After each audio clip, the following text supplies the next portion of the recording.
বাজারের বাকি টাকা ফেরত দে। বাজার করার পরে কোনো টাকাই ফিরে নেই। খবরদার এই বাসার চৌধুরীর সাথে মিথ্যা কথা বলবি না। আমি নিজে তোরে হিসাব করে বাজারে টাকা দিছি, ওইখান থেকে 20 টাকা বাঁচার কথা, ওই 20 টাকা ফেরত দে। স্যার নাস্তা খাই বলেছি ওই টাকা দিয়ে।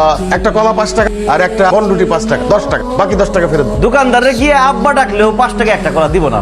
এই, বেয়াদ্দপ। এবার বাপ রে টাদস কে? 20 টাকার নাস্তা খাইছস না, তোর বেতন থেকে 100 টাকা কাইটা রাখ।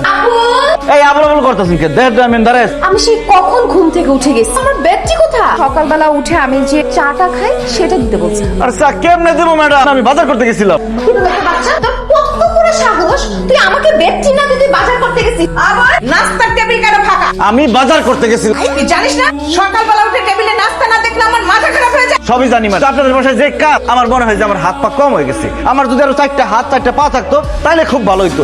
তুই আমার মুখে মুখে তর্ক করে, তোমার সাহস। আবল মরতে আমার জুসটা তুই কই গেছিলি? আমি অন্য কাজে ব্যস্ত ছিলাম, এই জন্য জুস দিতে পারি নাই। জুস না খেলে কি হয়?